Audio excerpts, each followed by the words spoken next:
This video is going to look at converting back and forth between the exponential function that takes an initial value times a factor to a power versus a continuous exponential function, which uses the base of e, has a power of kt, where k is how it grows or decays.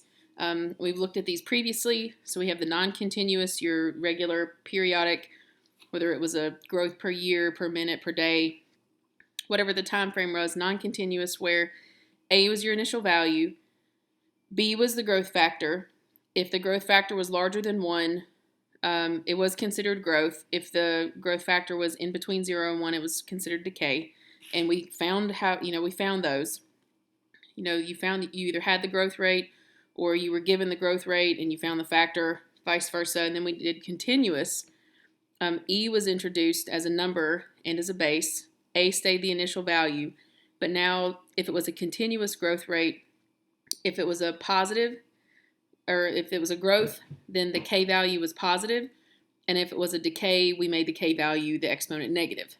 But those were both exponents on the base of e, and the way that we came up with that k value is whatever the continuous growth or decay percentage rate was, we changed that to its decimal form, and that's how we found the value of k in our formula.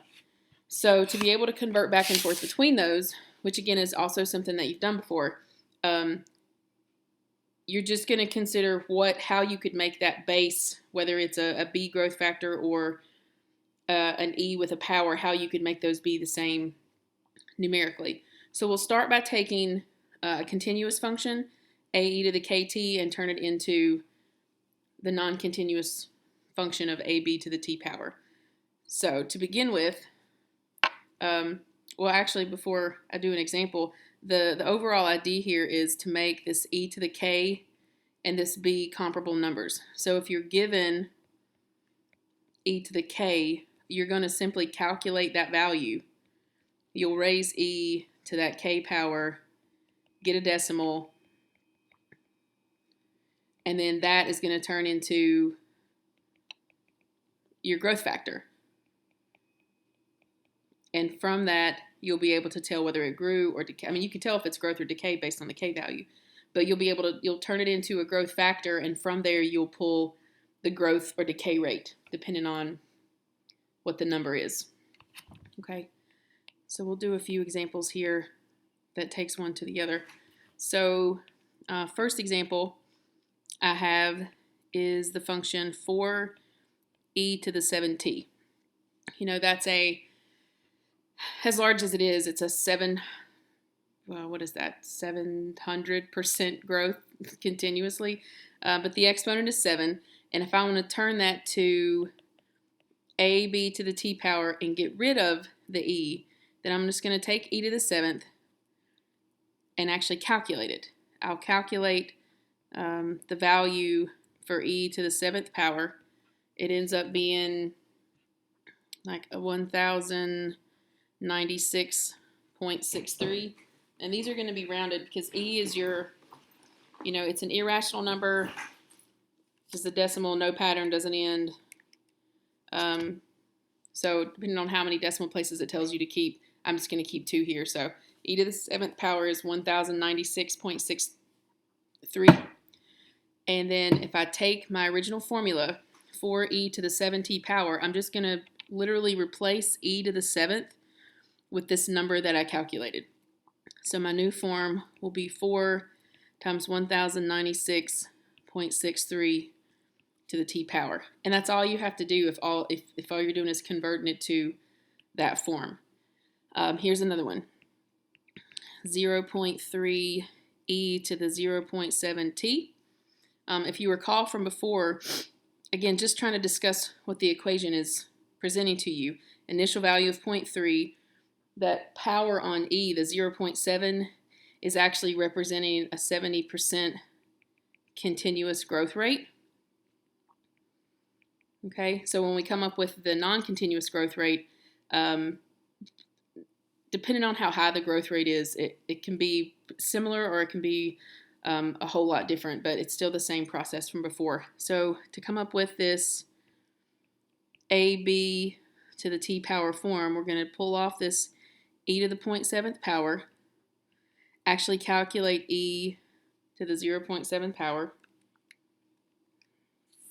and that's going to give us the number 2.1, I'll go 104 to round it. So then that will become your b value that you'll plug back into the other formula. So your new formula in the ab to the t power form is 0.3 times 2.104 to the t power. Okay, and again, the 2.104 is like a growth factor, and the way that we pulled the rate from that was we always took the factor, if it was a growth factor, subtracted 1, and that would give us 1.104, and that is like 110.4% regular growth. A 70% continuous growth would equal 110.4% normal growth, or the regular exponential non-continuous growth. But that's the equation that we came up with when we transformed it. Another one, 14 over 5 times e to the 0.03t. All right, so the 0.03 as a k value is representing a 3% continuous growth. It's still positive, so it's still growth. And if we want to convert that to a growth factor, again, just pull the e to the power, calculate the value of e to the 0.03, watch your decimal places, and you end up getting 1.0305. I'm going to keep a few places so you understand that there's a difference here. That's our new b value, the growth factor. So our new formula becomes same initial value, 14 over 5, times 1.0305 to the t power. And that is like a 3.05% growth, where the other one was a 3% continuous growth. So again, just to compare those, those are pretty close in numerical value when you convert them. But that's the answer to convert it. One with a negative exponent will do e to the negative 0.02t. And I want to convert that to the ab to the t form. So I'll just pull, initial value here is just 1. So I'll pull the e off, actually calculate e to the negative 200ths. And that's going to give me a 0.98.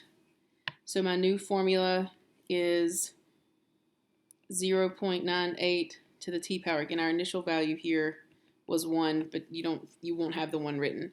And just to recall what these things mean, it was like 0.9802. So if you wanted to, it's not exactly 0.98. So just to throw that out there. So the e, the negative 0.02 power, if you recall from before in previous chapter, that meant a 2% continuous decay. And when we translate that to this other exponential form, we have a decay factor of 0.9802. And when we did that before, we had to do 1 minus 0.9802, and that ended up being a 1.98% decay. So a 1.98% non-continuous decay is comparable to a 2% continuous decay, again, just to compare the back and forth between these two. And you are going to have to be able to identify the continuous versus the annual or daily, whatever the time frame is. All right. So a few more where that's part of the question. The question is going to be to give the percent annual growth or decay rate, which is the non-continuous. It doesn't say non-continuous, but the fact that it doesn't specify continuous means it's not continuous. And also give the continuous percent growth or decay rate. So it'll give you a formula, and you'll have to be able to identify both based on what it's giving you. The first two examples I'll do will be ones that we have been doing. So you can just keep going with what we've been doing. So say, for example, you have the function y equals 25e to the 0.053t. Okay, so then we have initial value is 25, in case you have to identify the a value. It's just the number out front, 25. We have a base of e, so it's initially representing continuous growth because the k value is positive. It's a positive 0.053.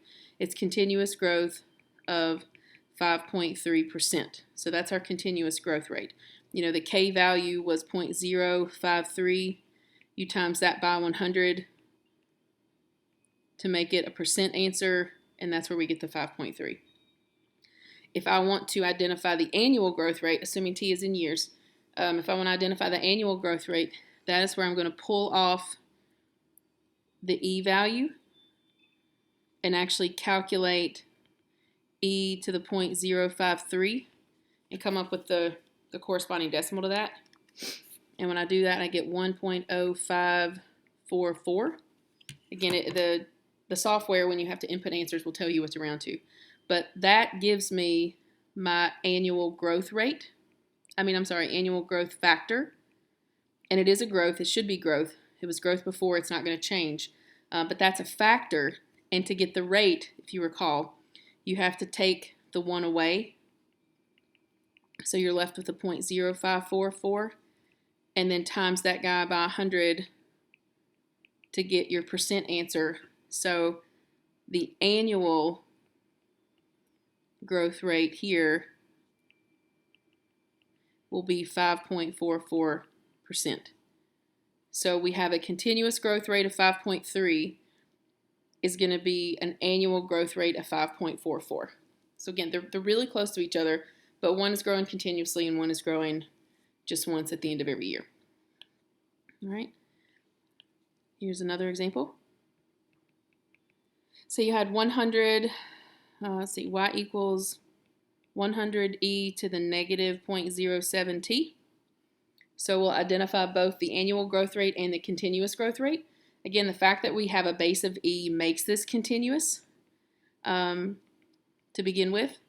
So it's a continuous rate, but the fact that the k value is negative 0.07, it's going to make this continuous decay. Again, this is just because the k value is negative. And there's not really any, you don't have to do any like subtraction when you pull the continuous decay factor.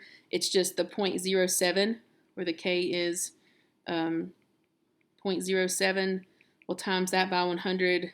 So we'll get a 7%. You don't want to make it negative 7% unless it's, you don't indicate the word decay. You would say it grows at negative 7%, but you don't really have to say it in that manner a lot. But it is a continuous decay of 7%. And if we want to look at that in terms of annual decay rate instead of the continuous kind per year, we'll take this e value again, and we'll actually calculate e to the negative 0.07 power. And yeah, you have to do the negative on it or it will be the wrong thing. And in doing so, you should get something that looks like a decay factor, which is less than 1. For this one, we get 0.9324. Okay, so that's the decay factor. It does not mean that it decays at 93%. If you remember when we did these before, that's the decay factor. And to get the decay decimal rate, we had to subtract it from 1. You have to do 1 minus 0.9324, in which case you get 0.0676, and then multiply that value by 100 to get the right decay percentage. So in this case, the annual decay rate is 6.76% per year. So we had a continuous decay of 7% per year, and that's equal to an annual non-continuous decay rate of 6.76% per year. So again, you're just transforming them back and forth from one form to the other and identifying the continuous rate versus the non-continuous rate in that format. Okay. The other direction will give you the other form, the AB to the T power form, and you'll have to be able to identify both of those.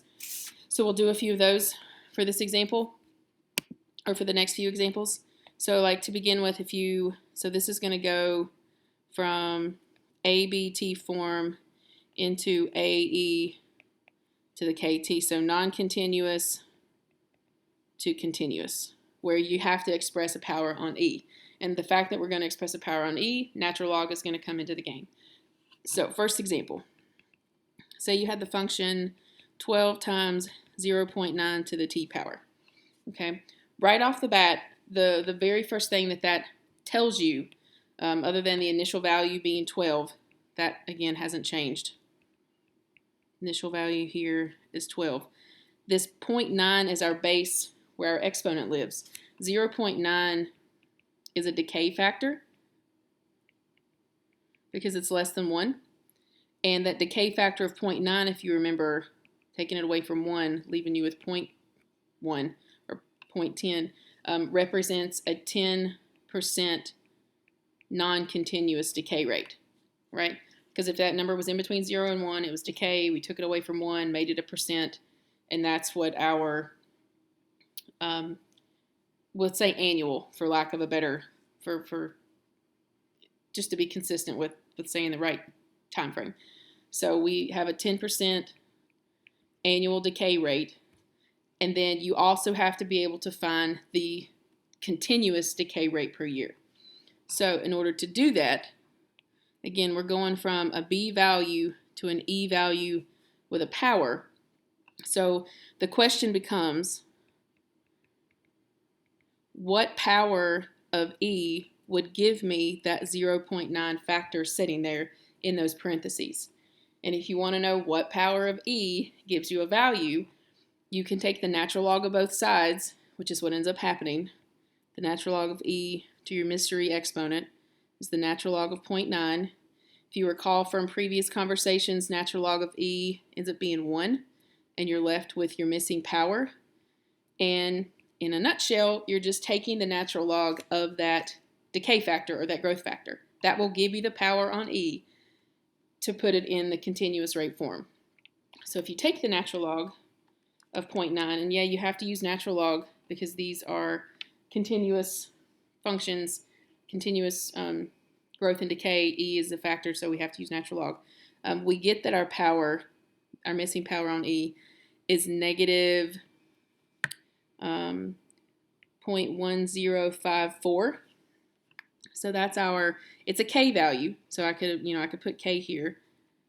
So our K value is negative 0.1054. That is indicative of decay, and it should have been. The negative value is decay. And if you want to pull the rate from it, you multiply it by 100. You will no longer have the negative on it. And the continuous decay rate, again, multiply your K value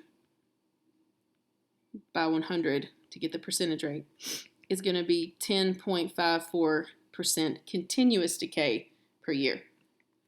Okay, so a 10% annual decay rate is going to be comparable to a 10.54% continuous decay rate per year. But that's the K value on the formula when you have to rewrite it. So the initial formula of the 12 times 0.9 to the T power, using the other form, it would be 12e to the negative 0.1054 T power. That would be your comparable equation. Okay. Let's have another one here. Q equals 16 times 0.487 to the T power. And I want to rewrite that as some power of E. And I don't know what that is yet with a T on it. Okay. So, and we'll identify what those annual rates are and the continuous rates as well. So for this one, if you notice again, it's a decay factor. The 0.487 is indicative of decay. If we do 1 minus 0.487, we get 0.513, times that by 100, then this problem tells us that we have a 51.3%, again, we'll just go with annual, is our annual decay rate per year. Okay, again, annual per year. So we need to make that comparable to a power on E. So again, we're trying to find out E to what power would have given this the 0.487. The operation to solve that is going to be taking natural log, and when you take the natural log of 0.487, you get negative 0.7195. So our formula here is 16e to the negative 0.7195t. And what that means in terms of decay rate is a 71.95% continuous decay per year. It was a 51.3% annual decay, one time into the year, and that's comparable to a 71.95% continuous decay every hour of every minute of every second of every millisecond existence in time in that entire thing that could be. Because again, it's continuous definition. But the 0.487 decay factor, the B value, is the same as E to the negative 0.7195. Okay. Just a few more.